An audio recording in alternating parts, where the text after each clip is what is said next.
पूरी बाइबल को दो भागों में बांटा गया है, पुराना नियम, नया नियम। पुराने नियम को 5 भागों में बांट सकते हैं। व्यवस्था की पुस्तक, व्यवस्था की 5 पुस्तकें हैं, उत्पत्ति, निर्गमन, लय व्यवस्था, गिनती, व्यवस्था विवरण। इन 5 पुस्तकों में परमेश्वर ने इज़राइल को कुछ व्यवस्थाएं दी थी और कुछ नियम दिए थे जिनको इज़राइलियों को अच्छी रीति से पालन करना था। यहोशू से लेकर एस्तेर तक इतिहास की पुस्तक हैं। इसमें इज़राइल के इतिहास के बारे में लिखा है। इतिहास की 12 पुस्तकें हैं, यहोशू, न्यायों, रूत, पहला शमूएल, दूसरा शमूएल, पहला राजा, दूसरा राजा, पहला इतिहास, दूसरा इतिहास, एजरा, नहम्याह, एस्तेर। ये 12 पुस्तकें इज़राइल के इतिहास के बारे में बताती हैं। फिर हैं काव्य पुस्तकें।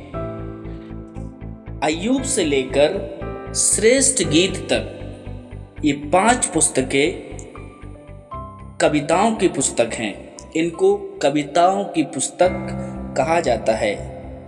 कविताओं की तरह इनको गाकर पढ़ा जाता था। तो ये कविताओं की 5 पुस्तकें हैं, अय्यूब, भजन संहिता, नीति वचन, सभोपदेशक, श्रेष्ठ गीत।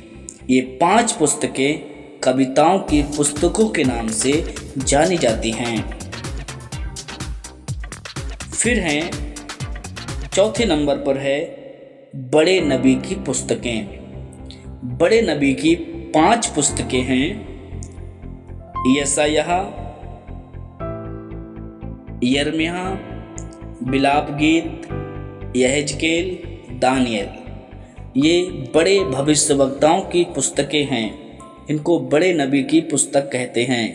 ये 5 पुस्तकें बड़े नबी की पुस्तक हैं। फिर हैं 5वें नंबर पर हैं छोटे नबी की पुस्तक। छोटे नबी की 12 पुस्तकें हैं, होशे से लेकर मलाकी तक। ये 12 पुस्तकें छोटे भविष्यवक्ताओं की पुस्तकों के नाम से जानी जाती हैं।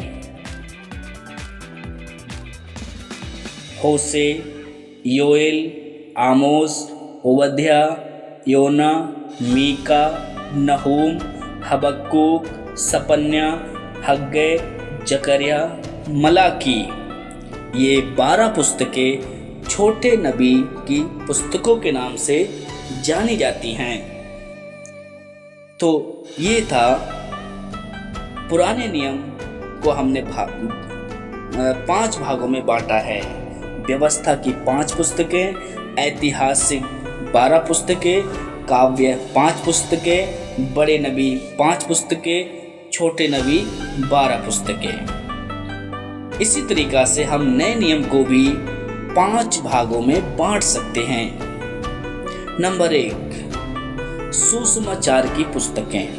सुसमाचार की 4 पुस्तकें हैं, मत्ती से लेकर यूहन्ना तक। मत्ती, मरकुस, लूका, यूहन्ना। ये 4 पुस्तकें गॉस्पल, सुसमाचार के बारे में बताती हैं। तो ये 4 पुस्तकें यीशु मसीह के जीवन, उनके शिक्षा और उनके उपदेशों के बारे में बताती हैं। फिर है ऐतिहासिक पुस्तक। ऐतिहासिक यानी इतिहास की एक पुस्तक है और वो है प्रेरितों के काम। इसमें कलीसिया के इतिहास के बारे में लिखा है कि किस तरीक़ा से कलीसिया की शुरुआत हुई और किस तरीक़ा से कलीसिया का विस्तार हुआ। तो कलीसिया के इतिहास के बारे में, पुराने नियम में इज़राइल के इतिहास के बारे में, नए नियम में कलीसिया के इतिहास के बारे में। फिर हैं पत्रियाँ। पौलुस की पत्रियां। तो पौलुस ने पत्रियां लिखी हैं, 14 पत्रियां हैं। रोमियो, पहला कुरिन्थियो, दूसरा कुरिन्थियो, गलातियो, इफिसियो, फिलिपियो, कुलुसियो, पहला थिस्सलुनीकियो, दूसरा थिस्सलुनीकियो, पहला तीमुथियुस, दूसरा तीमुथियुस, तीतुस, फिलेमोन, इब्रानी। ये 14 पत्रियां हैं। माना जाता है कि इब्रानियों की जो पत्री है वो पौलुस ने नहीं लिखी है, लेकिन बहुत से लोग मानते हैं कि इब्रानियों की पत्री पौलुस ने लिखी है। इसीलिए इब्रानियों की पत्री को मिलाकर 14 पत्रियां पौलुस ने लिखी हैं। और ये पत्रियां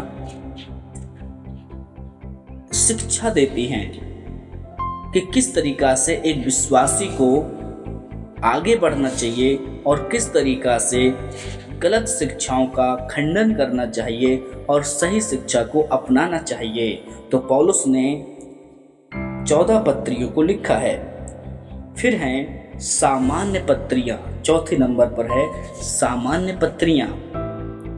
सामान्य पत्रियां 7 पत्रियां हैं, याकूब से लेकर यहूदा तक। याकूब, पहला पत्रस, दूसरा पत्रस, पहला यूहन्ना, दूसरा यूहन्ना, तीसरा यूहन्ना, यहूदा। ये 7 पत्रियां सामान्य पत्रियां हैं क्योंकि इनको अलग अलग लेखकों ने लिखा है। 5वें नंबर पर है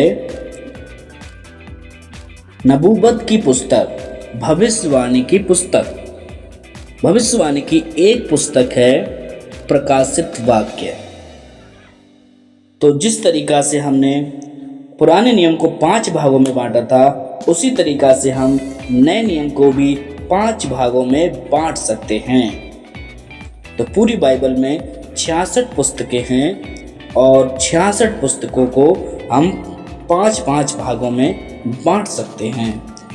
नए नियम को 5 भागों में और पुराने नियम को भी 5 भागों में। तो आप सबको जय मसीह।